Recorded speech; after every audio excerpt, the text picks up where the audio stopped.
He's in Baltimore right now. Peter. Greta, State Prosecutor Marilyn Mosby says Baltimore police were wrong to arrest Freddie Gray in the first place because she says the knife he was carrying was legal. But now one of the 6 officers charged in connection with Gray's death says she is wrong.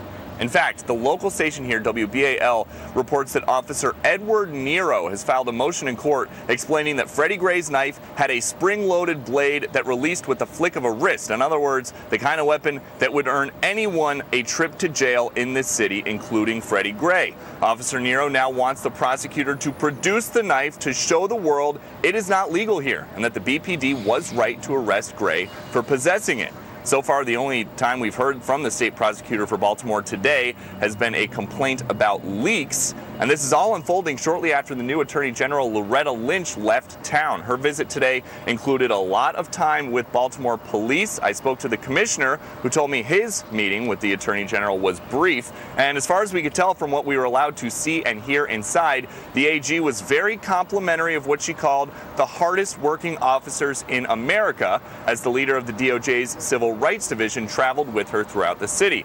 The Justice Department is working with officials here in Baltimore to wipe out civil rights concerns and restore trust in law enforcement.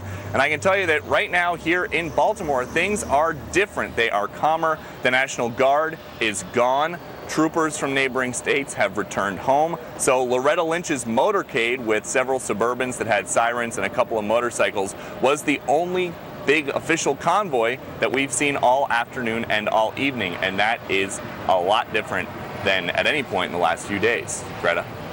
Peter, thank you.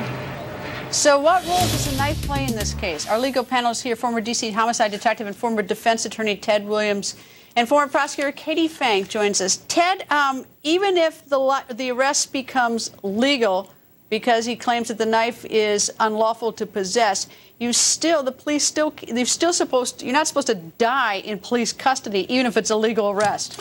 Right. That is correct. That if the knife, legal or illegal, you cannot abuse or abuse somebody in your custody. But this is huge, Greta, because the state's attorney, there's a big question mark about Miss Mosley as to whether she rushed to judgment and whether she's competent. And the bottom line is, under Maryland law, if you have a button on the side of that knife that springs it open, it makes it illegal. And she said that it was a legal knife. That's and correct. She's the chief prosecutor. But under Baltimore law, if it just springs automatically open, that makes it illegal. And you would expect the state's attorney to know that. The question is, was there a rush to judgment? All right. Katie, actually, Ted makes a pretty interesting point because it makes the prosecutor look like, I don't know how this is going to roll out with the facts, but it may look like the prosecutor didn't understand the law correctly in Baltimore, which is not a plus point for her as the chief prosecutor. Katie? As the top prosecutor in the county, that would be a bad scene, wouldn't it? According to the arrest reports or what's been leaked into the internet and to the media, it was a spring-assisted knife that was on Freddie Gray, and under Maryland state law and under Baltimore County law, if you are concealing that, which is what Freddie Gray was doing in his waistband, then it was an illegal knife and you are not allowed to carry it concealed. What's also very interesting, Greta, about this particular move by Officer Nero is, as far as we know, all 6 officers are being prosecuted together.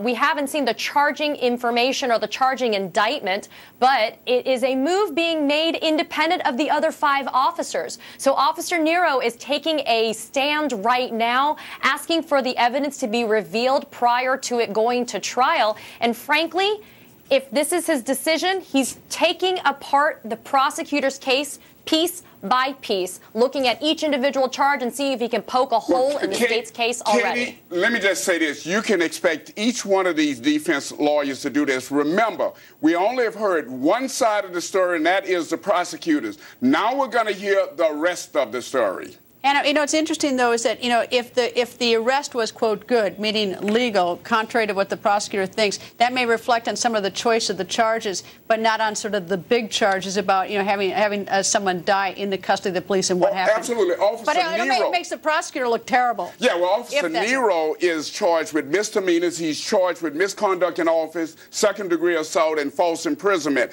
And all of that would go by the wayside if they can show that that knife was, in fact, illegal. All right, well, I hope the prosecutor has some, maybe she ought to be in the library tonight, the law library, so we'll see. She should have been there before she brought the charges. Well, you may be right, Ted. Anyway, panel, thank you. We'll be back with you in a few minutes.